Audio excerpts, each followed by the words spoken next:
Hello guys. तो इस video में हम बात करने वाले हैं कीमत विभेदीकरण की, प्राइस डिस्क्रिमिनेशन, जो कि मोनोपोली मार्केट की एक इम्पोर्टेंट जो है करेक्टरिस्टिक्स रहती है।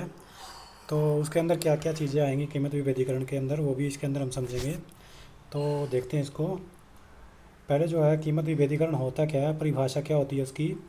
तो कीमत विभेदीकरण में एक ही वस्तु के लिए लोगों के विभिन्न समूहों से अलग अलग कीमत वसूलना होता है। मतलब कि क्या होता है कि एक वस्तु एक ही होती है, एक ही उत्पाद होता है, और उस वस्तु के लिए, उस उत्पाद के लिए क्या है कि अलग अलग मार्केट में अगर उसको बेचा जाता है, अलग अलग जगहों पे उसका बेचा जाता है, तो उसी उत्पाद की क्या है कि अलग अलग कीमतें रखी जा सकती हैं उत्पादक के द्वारा, सेलर के द्वारा। तो यही क्या कहलाता है, कीमत विभेदीकरण कहलाता है। उदाहरण के लिए क्या ले सकते हैं हम इसमें, खरीद का समय, जैसे पेट्रोल स्टेशन सप्ताह में 2 दिन कट प्राइस ईंधन देता है। तो क्या है कि इसमें क्या हो सकता है, जैसे एग्जांपल लिया हमने कि कोई पेट्रोल स्टेशन है, कोई पेट्रोल पंप का जो स्टेशन है, तो वो क्या है कि जो एक हफ्ते के अंदर क्या है कि 2 दिन के लिए क्या है कि कट प्राइस का ईंधन क्या है कि उपलब्ध करवा सकता है। जैसे वीकेंड के अंदर क्या है कि शनिवार और एतवार को क्या हो सकता है कि जो पेट्रोल की कीमत है वो कम या ज़्यादा की जा सकती है। तो इस तरीके से क्या है कि ये कीमत विभेदीकरण का एक उदाहरण है। इसी तरीके से एयरलाइन यात्रा या प्रस्थान का समय। तो एयरलाइन की यात्रा अगर क्या है कि किसी छुट्टी के दिन या फिर किसी ओकेज़न के दिन अगर एयरलाइन की यात्रा की जाए, एयर यात्रा से अगर कहीं जाया जाए, तो उसकी टिकट हो सकता है महंगी रखी जाए, और किसी नॉर्मल डे को अगर जाया जाए तो उसके लिए क्या है कि टिकटों का प्राइस क्या है कि कम रखा जा सकता है। तो प्रस्थान का समय भी क्या है कि इस तरीके से इफ़ेक्ट करता है। अगर दिन के समय में अगर कोई मतलब क्या है कि फ़्लाइट से सफ़र कर रहा है, तो उसका हो सकता है कि रेट ज़्यादा रखा जाए, और रात के समय में उसका रेट कम रखा जाए, टिकटों का रेट कम रखा जाए। तो ये क्या है कि मोनोपोली के अंदर प्राइस डिस्क्रिमिनेशन को दिखाता है। उसी तरीके से मात्रा की खरीद में अंतर, या अब क्या है कि मात्रा की खरीद में अंतर हो सकता है कि जो भी उत्पाद है, अगर उसकी ज़्यादा मात्रा खरीदी जाती है, थोक में खरीदी जाती है, तो हो सकता है कि उसकी कीमत को कम रखा जाए, और अगर उसकी कम मात्रा खरीदी जाती है तो उसकी कीमत को बढ़ा कर लिया जाए। इसी तरीके से जो कूपन होते हैं, तो कूपन के ऊपर क्या है कि कीमतों को हो सकता है कम रखा जाए, और जो बिना कूपन के अगर उस वस्तु को, उस उत्पाद को बेचा जाए, तो हो सकता है उस उत्पाद की कीमत को बढ़ा कर लिया जाए। इसी तरीके से आयु छूट। तो एज फैक्टर भी क्या है कि कीमत विभेदीकरण का एक प्रकार हो सकता है। एज फैक्टर हो सकता है कि जो छोटे बच्चे हैं या फिर जो युवा है, उनके लिए क्या है कि कीमतों को कम रखा जाए, और एक जो बुजुर्ग तरीके के जो व्यक्ति हैं, तो उनके लिए कीमतों को कम रखा जाए, और जो युवा है या फिर बच्चे हैं, तो उनके लिए कीमतों को अधिक रखा जाए। तो इस तरीके से भी क्या है कि कीमत विभेदीकरण हो सकता है। उसके बाद क्या है कि मीन्स टेस्टेड स्टूडेंट फ़ीस। तो ये क्या है कि स्टूडेंट फ़ीस जब ली जाती है प्राइवेट स्कूलों के अंदर या फिर कॉलेजेस के अंदर, तो क्या है कि उसके अंदर क्या है कि वो डिफ़र करती है, चेंज होता है उसके अंदर। कुछ स्टूडेंट्स की जो फ़ीस है उसके अंदर कमी रखी जाती है किसी कारण से, और कुछ स्टूडेंट्स की फ़ीस पूरी ली जाती है। तो ये भी क्या है कि प्राइस डिस्क्रिमिनेशन का एक उदाहरण हो सकता है। उसी तरीके से निवासी पार्किंग शुल्क। अब जो मान लिया कि कहीं पे पार्किंग बनाई हुई है, और अगर वो वही पार्किंग के जगह कोई निवासी है, वहाँ का रहने वाला है कोई, तो उसके लिए क्या है कि पार्किंग शुल्क हो सकता है कि कम रखा जाए। लेकिन अगर कोई गैर निवासी है, वहाँ पे नहीं रहता है, तो उसके लिए पार्किंग शुल्क अधिक लिया जा सकता है, अधिक उसको पे करना पड़ सकता है। इसी तरीके से क्या है कि कार पंजीकरण प्लेटों के लिए सरकार द्वारा की गई नीलामी। तो वो क्या है कि अगर वीआईपी तरीके के नंबर की प्लेटें हैं, तो उनके लिए क्या है कि कीमतें उसकी हो सकता है अधिक रखी जाएं, और जो नॉर्मल नंबर्स होते हैं, तो उनके लिए कीमतें कम रखी जाएं। तो इस तरीके से क्या है कि कीमत विभेदीकरण कहीं भी हमें देखने को मतलब क्या है कि मिल सकता है। इसके आगे क्या है कि विभिन्न प्रकार के जो मूल्य भेद होते हैं वो कौन कौन से हैं। तो अगर बात करें पहली डिग्री का जो कीमत विभेदीकरण है, फर्स्ट डिग्री प्राइस डिस्क्रिमिनेशन, वो कौन सा होता है। तो इसमें क्या होता है कि उपभोक्ताओं से अधिक कीमत वसूलना शामिल होता है। जैसे कि जो वो भुगतान करने को तैयार होते हैं, तो इसमें क्या होता है कि जो उपभोक्ता होते हैं, तो उनसे क्या है कि सीधे डायरेक्ट तौर पे क्या होता है कि उनसे अधिक कीमत वसूली जाती है। जितना वो भुगतान करने के लिए तैयार होती है, उससे अधिक कीमत उनसे वसूली जाती है। कोई उपभोक्ता इसके अंदर क्या है कि अधिशेष बाकी नहीं बचता है, बल्कि क्या है कि जितना भुगतान वो करना चाहते हैं तो उससे ज़्यादा उनसे वसूला जाता है। तो ये क्या होता है, पहली डिग्री का फर्स्ट डिग्री प्राइस डिस्क्रिमिनेशन इसको बोला जाता है कि उपभोक्ता के लिए क्या है कि जो वो भुगतान करने को तैयार होते हैं उनसे ज़्यादा उनको उस कीमतें क्या है कि उस उत्पाद के लिए देनी पड़ती हैं।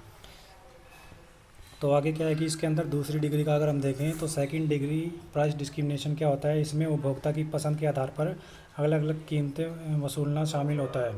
उदाहरण के लिए कि मात्रा, समय, अवधि, कूपन एकत्रित करना। तो ये क्या है कि सारे अलग अलग जो कीमत है, इन अलग अलग पसंद जो है उनके अनुसार क्या होता है, अलग अलग कीमतें वसूली जाती है। मात्रा अगर ज़्यादा ली जाती है तो क्या है कि उस उत्पाद की, जो भी उत्पादक बेच रहा है, मोनोपोली बेच रहा है, मोनोपोली मार्केट के अंदर बेची जा रही है, अगर उस उत्पाद की मात्रा अधिक ली जाती है तो हो सकता है कि उसकी कीमत कम रखी जाए, और मात्रा अधिक ली जाती है तो मात्रा कम ली जाती है तो हो सकता है उसकी कीमत जो है कम रखी जाए। इसी तरीके से समय अवधि भी डिपेंड करती है।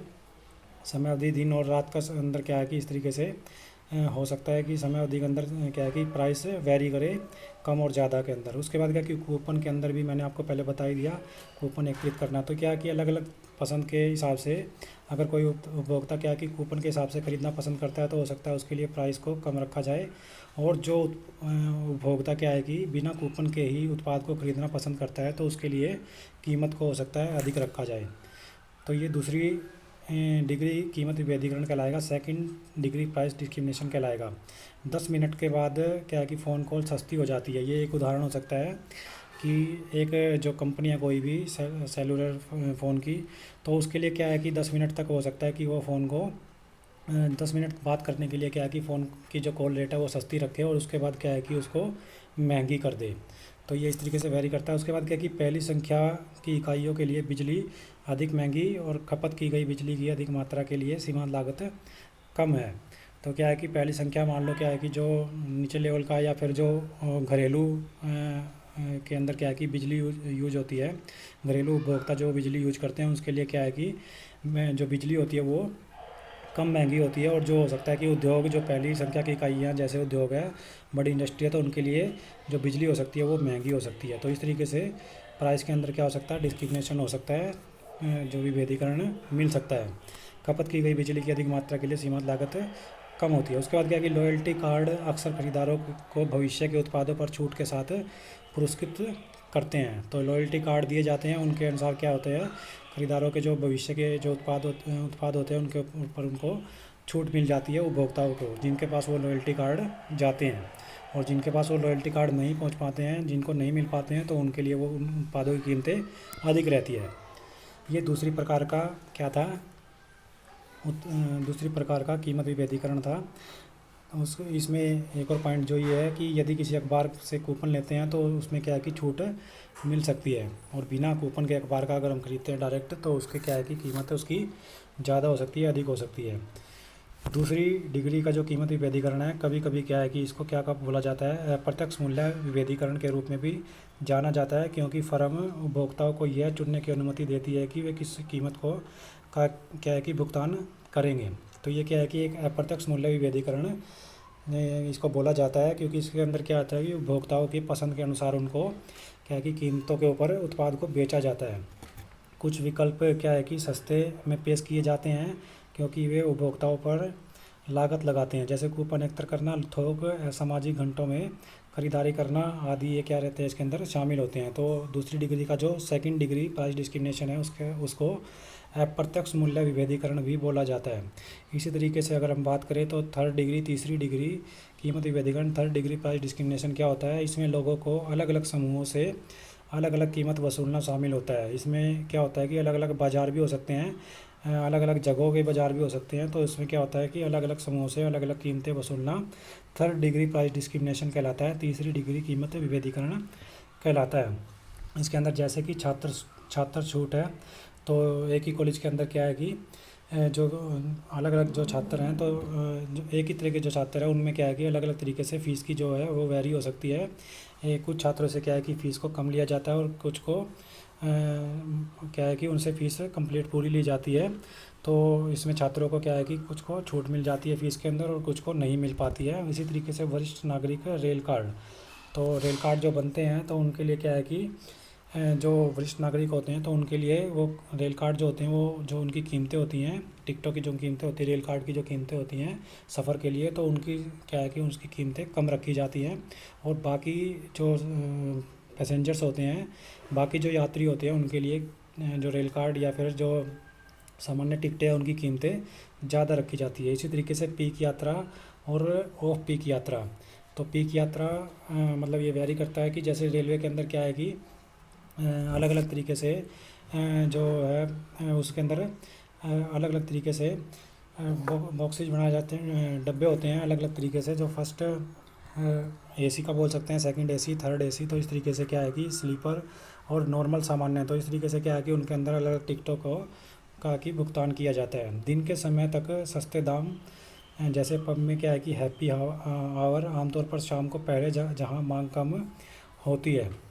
तो दिन के समय में जहाँ पे मान लीजिए कि उपभोक्ता कम आ रहे हैं, तो उनके लिए क्या है कि वहाँ पे उपभोक्ताओं को ज़्यादा क्या करने के लिए, प्रोत्साहित करने के लिए जो वहाँ के उत्पाद होते हैं तो उनके उत्पादों की कीमतें कम रख दी जाती है। और जब जैसे शाम का समय होता है, पार्टियों का समय होता है, तो उस समय पे क्या है कि जो उपभोक्ताओं के लिए जो कीमतें हैं वो सामान्य तरीके से ली जाती हैं। तो इस तरीके से क्या है कि तीसरी डिग्री का जो है प्राइस डिस्क्रिमिनेशन होता है, कीमत विभेदीकरण होता है। तीसरी डिग्री कीमत विभेदीकरण को कभी कभी प्रत्यक्ष मूल्य विभेदीकरण के रूप में भी जाना जाता है, क्योंकि एक फर्म उपभोक्ताओं के अलग अलग समूहों के आधार पर सीधे अलग अलग कीमतें क्या करती हैं, निर्धारित करती है। तो तीसरी डिग्री का जो कीमत विभेदीकरण है उसको प्रत्यक्ष मूल्य विभेदीकरण क्या कि नाम दिया जाता है, क्योंकि इसमें क्या होता है कि फर्म उपभोक्ताओं के अलग अलग समूहों, जैसे उम्र के आधार पर या फिर अलग अलग जगहों के आधार पर क्या करती है, सीधे अलग अलग कीमतें उनसे वसूलती है, निर्धारित करती है। तो इसको प्रत्यक्ष मूल्य विभेदीकरण भी बोला जाता है। कीमत विभेदीकरण के लिए जो आवश्यक शर्तें हैं वो देख लेते हैं हम। Condition necessary for price discrimination, तो उसके लिए कौन सी शर्तें रहती हैं कीमत विभेदीकरण के लिए। पहली शर्त जो होती है वो होता है फर्म एक मूल्य निर्माता है, तो फर्म को अपूर्ण प्रतिस्पर्धा में काम करना चाहिए। यह नीचे की ओर झुके हुए मांग वक्र के साथ एक मूल्य निर्माता होना चाहिए। उसके बाद क्या है कि अलग बाज़ार होना चाहिए, फर्म को बाज़ारों को अलग करने और पुनर्विक्रय को रोकने में सक्षम होना चाहिए। उदाहरण के लिए क्या है कि एक बच्चे को टिकट का उपयोग करने वाले वयस्कों को रोकना, व्यापार यात्रियों को डिस्काउंट टिकट खरीदने से रोकना। तो ये क्या है कि ये उस उत्पादक के ऊपर निर्भर करता है, उस मोनोपोली के ऊपर निर्भर करता है कि वो अपना अलग बाज़ार बना के चले। उसके बाद क्या है कि मांग की विभिन्न लोच, तो विभिन्न उपभोक्ताओं समूहों में मांग की लोच होनी चाहिए। उदाहरण के लिए कम आय वाले छात्र अधिक मूल्य लोचदार और मूल्य के प्रति संवेदनशील होंगे। व्यापार यात्रियों को की अधिक बेलोचदार क्या होगी, मांग होगी। तो इस तरीके से क्या कि मांग की लोच इसके अंदर विभिन्न होनी चाहिए, तभी प्राइस डिस्क्रिमिनेशन काम करेगा, कीमत विभेदीकरण काम करेगा। उसके बाद क्या है कि कम व्यवस्थापक लागत होनी चाहिए। बाज़ारों को अलग करना और मूल्य भेदभाव को लागू करना अपेक्षाकृत क्या होता है, सस्ता होना चाहिए। तो ये क्या है कि कीमत विभेदीकरण के लिए कुछ जो पॉइंट्स है वो मैंने आपको बता दिया। तो कम व्यवस्थापक लागत इसके अंदर शामिल है। बाज़ारों को अलग करना और मूल्य भेदभाव को लागू करना अपेक्षाकृत क्या होना चाहिए, सस्ता होना चाहिए। इसमें ज़्यादा लागत नहीं आनी चाहिए। फर्म एक मूल्य निर्माता है, ये पॉइंट हो गया। अलग बाज़ार होना चाहिए। मांग की जो विभिन्न लोच है, मतलब लोचों जो होती हैं वो अलग अलग तरीके से वेरी करनी चाहिए, अलग अलग तरीके से होनी चाहिए। और साथ में क्या है कि हमारा कम क्या है कि व्यवस्थापक लागत होनी चाहिए, मतलब बाज़ारों में जो उत्पाद पहुंचाना है तो उसके ऊपर जो लागत आती है वो कम होनी चाहिए। उसके बाद क्या है कि कीमत विभेदीकरण के कुछ लाभ है, एडवांटेजेस ऑफ प्राइस डिस्क्रिमिनेशन। तो वो क्या है कि कंपनियां राजस्व बढ़ाने में सक्षम होंगी। कीमत विभेदीकरण कुछ फर्मों को व्यवसाय में बने रहने में सक्षम बनाता है, अन्यथा उन्हें नुकसान होता है। उदाहरण के लिए क्या है कि ट्रेन कंपनियों के लिए कीमत विभेदीकरण महत्वपूर्ण है, जो पीक और ऑफ पीक के लिए अलग अलग कीमतों की पेशकश करते हैं। मूल्य भेदभाव के बिना वे व्यवसाय से बाहर हो सकते हैं, ऑफ पीक सेवाएं प्रदान करने में असमर्थ हो सकते हैं। अगर वो मूल्य क्या है कि भेदभाव विभेदीकरण नहीं दिया जाए तो वो क्या है कि जो उत्पादक है वो व्यवसाय से बाहर हो सकते हैं, क्योंकि उनकी टिकटें उतनी नहीं बिक पाएंगी जितनी वो एक्सपेक्ट करते हैं। तो इस तरीके से क्या है कि कंपनियां राजस्व बढ़ाने में सक्षम अपने तरीके से होनी चाहिए, होंगी। कीमत विभेदीकरण का ये लाभ होता है। उसके बाद क्या है कि इसमें दूसरा लाभ क्या है कि ये निवेश बढ़ाने में सहायक होता है। इन बढ़े हुए राशों का उपयोग क्या होता है, अनुसंधान और विकास के लिए किया जाता है, जिससे उपभोक्ताओं को क्या होता है, आगे जाके लाभ होता है। उसके बाद इसका प्राइस डिस्क्रिमिनेशन का नेक्स्ट जो बेनिफिट हो सकता है, एडवांटेजेस हो सकता है, वो कौन सा है, कुछ के लिए कम कीमत करने में। तो क्या है कि कुछ उपभोक्ताओं को कम किराए से फ़ायदा होगा। उदाहरण के लिए पुराने लोगों को निचली ट्रेन कंपनियों से लाभ होता है। वृद्ध लोगों के गरीब होने की संभावना अधिक होती है। साथ ही विशेष प्रस्तावों पर शोध करने और अजीब समय पर यात्रा करने से के इच्छुक ग्राहकों को कम कीमतों के साथ क्या है कि पुरस्कृत किया जाता है। अलग समय पे कर लीजिए इसको, अलग समय पे यात्रा करने पर इच्छुक ग्राहकों को क्या है कि कम कीमतों को पुरस्कृत किया जाता है। तो अलग अलग कीमतें, कुछ क्या है कि कीमतों में कमी की जाती है कहीं पे और कहीं पे ज़्यादा रहता है। तो ये क्या है कि प्राइस डिस्क्रिमिनेशन के अंदर मोनोपोली को क्या है कि ये फ़ायदा पहुंचाता है, एडवांटेज उसके लिए बना रहता है। उसके बाद क्या कि मांग का प्रबंधन करने में एयरलाइंस लोगों को एक लोकप्रिय क्या है कि समय पर यात्रा करने के लिए प्रोत्साहित करने के लिए कीमत विभेदीकरण का क्या कर सकती है, उपयोग कर सकती है। सुबह जल्दी यह भीड़ क्या है कि सुबह की जो है भीड़ उससे बचने के लिए क्या है कि ये मदद कर सकती है। अगर सुबह की टाइम में टिकटों का रेट जो है वो बढ़ा दिया जाए तो क्या है कि जो सुबह की भीड़ होगी वो कम हो जाएगी, क्योंकि उस टाइम पे कम उपभोक्ता जो होंगे वो सफ़र करेंगे किसके अंदर, एयरलाइंस के अंदर। तो और मांग बढ़ने में क्या है कि ये मदद भी करता है। तो इस तरीके से वेरी करता है प्राइस। तो ये फ़ायदेमंद रहता है। इस तरीके से उसके क्या है कि एडवांटेजेस रहते हैं प्राइस डिस्क्रिमिनेशन के। उसके बाद कीमत विभेदीकरण के कुछ नुकसान है, डिसएडवांटेजेस ऑफ प्राइस डिस्क्रिमिनेशन। तो डिसएडवांटेजेस ऑफ प्राइस डिस्क्रिमिनेशन कौन से हो सकते हैं, कुछ के लिए क्या होती हैं, उच्च कीमतें। कीमत विभेदीकरण के तहत कुछ उपभोक्ताओं को अधिक कीमतें चुकानी पड़ेंगी। जैसे क्या है कि वे लोग जिन्हें व्यस्त समय में यात्रा करनी पड़ती है या ज़रूरी होती है, इमरजेंसी में या अगर यात्रा करनी पड़ती है, तो उनको क्या है कि जितना भी उत्पादक के द्वारा उस टिकट का जो रेट है, प्राइस है, कीमत है रखी जाती है, तो उतना ही उसको भुगतान करना पड़ेगा अगर उसको इमरजेंसी है या वो व्यस्त समय में अपने यात्रा कर रहा है। तो इस समय इस तरीके से क्या होगा, price greater than marginal cost के कारण ये उच्च कीमतें आवंटन की दृष्टि से क्या होंगी, अक्षम होने की संभावना भी बनी रहती है। तो कीमत विभेदीकरण का ये क्या रहता है, एक नुकसान हो सकता है। उसके बाद क्या है कि उपभोक्ता अधिशेष में गिरावट आती है। कीमत विभेदीकरण क्या है कि उपभोक्ताओं से फर्मों को धन के हस्तांतरण में सक्षम बनाता है, बढ़ती असमानता में क्या करता है, योगदान देता है। तो उपभोक्ता क्या है कि जो एक है कंज्यूमर सरप्लस है उसके अंदर गिरावट आती है, उसके अंदर कमी प्राइस डिस्क्रिमिनेशन से देखने को मिल सकती है। उसके बाद क्या है कि संभावित रूप से ये क्या है, अनुचित है।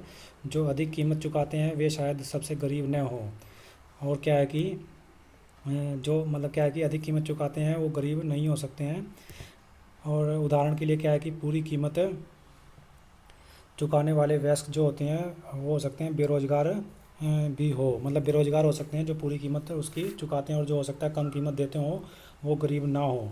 तो वरिष्ठ नागरिक हो सकते हैं, बहुत संपन्न भी हो, और बिल्कुल क्या है कि गरीब के अंदर भी आते हों। तो ये क्या है कि इस तरीके से प्राइस डिस्क्रिमिनेशन के अंदर ये एक तरीके से क्या है कि नुकसान बना रहता है। इसी तरीके से प्रशासनिक जो लागतें हैं, तो बाज़ारों को अलग करने में प्रशासनिक की लागत आएगी, जिसमें क्या होता है कि कीमतें अधिक हो सकती हैं। इसके बाद क्या है कि बेहद सस्ती कीमत, मूल्य भेदभाव से लाभ का उपयोग शिकारी जो होते हैं तो वो क्या करते हैं, मूल्य निर्धारण के वित्त पोषण के लिए क्या है कि कर सकते हैं। तो ये इसके कुछ डिसएडवांटेजेस हैं प्राइस डिस्क्रिमिनेशन के। तो ये था हमारा topic, price discrimination in monopoly. Most important part रहता है ये मोनोपोली के अंदर।